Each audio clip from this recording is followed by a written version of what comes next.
Thanks for staying with us. I'm Bill O'Reilly in the second personal story segment tonight. The victims of the Dallas terrorist. 5 peace officers dead, 7 wounded, also 2 civilians hurt. Joining us now from Dallas, Ron Pinkston, president of the Dallas Police Association. So we're going to start with Brent Thompson, 43 years old. Tell us about Mr. Thompson. Well, Brent Thompson, he's a DART police officer. He's a 7-year veteran. And one of the touching things, he was married 2 weeks ago to another DART officer. I mean, DART is the Dallas Area Rapid Transit Agency, and these police officers are, in charge of making sure there's no mayhem on those buses and trolleys. So he was recently married, and he was killed. Then Patrick Zemaripa, 32 years old. Yeah, Pat is a 5-year veteran of the Dallas Police Department. He's a Navy veteran. He served 3 tours in Iraq, and he has 2 kids. 2 young kids. 2 young kids. Yeah, 2 young kids. Michael Kroll, 40 years old. Michael Kroll, he's one of those guys that has always wanted to be a police officer. He's always wanted to serve and help people. He's a 9-year veteran. He moved to Dallas from Michigan so he can help the citizens of Dallas and keep them safe. Then we have Michael Smith, 55 years old. Michael Smith was just getting ready to retire. He was coming up on his retirement. He's a 27-year veteran of the Dallas Police Department. He's married. He's got 2 children. He was an Army Ranger, too. So he was a short-timer, and his children are teenagers. Oh, boy. Lauren Hearns, 48 years old. Lauren moved here from California. He was a college football player out in California. He's one of those guys everybody looked up to because he had such a big figure. And it's one of those guys you would never think anything can happen to this guy. He had a great personality. He's married to a fellow police officer. She's a detective on the department.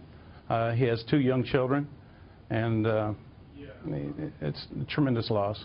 Oh, it's incredible. And when you think about the families and for what? For what?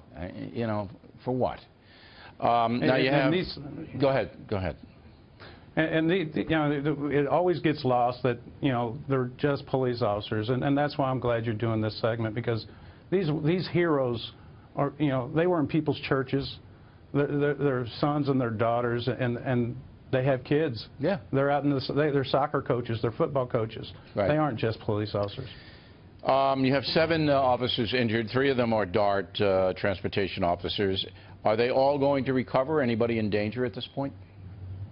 I've been told they're all the 3 DART officers are going to recover. We haven't gotten any information on the Dallas officers. There's 4 of them, but we're hearing that all 4 of them, some of them have already been released, but they're all going to be. All right, so we're not expecting any more fatalities from this terrible terrorist incident. 2 civilians were shot. One has been named Shatima Taylor, 38 years old. She was just in the wrong place at the wrong time, right? Yeah, she's just at the wrong place at the wrong time, and I don't think that she was a target, but it just happened to be. That's what happens when you start shooting. And we don't know.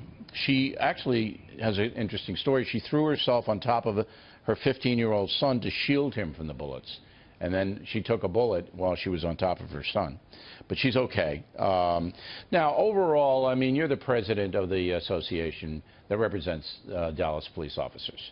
And as Greta Van Susteren said earlier on Fox, our words, we can't really make the pain go away or lessen the pain or anything like that. Is there anything you can say to put this whole insane thing into perspective? Well, I don't know if there's any ways to put it in perspective. Our officers are professionals. They're going to continue to go out there and serve the citizens of Dallas. They're upset. They're hurt. But they're going to continue to go out there and serve the citizens as best as they can. Yeah, and let's hope the citizens, have a little change in perspective in the Big D. And I worked there for 2 years, and it's changed a lot since I've been there. But the police chief was very eloquent. He said, you know what, we're not getting a lot of support. And that needs to change. And I think if that changes, at least something good come out of this. Mr. Pinkston, we appreciate it. Thanks very much for helping us out.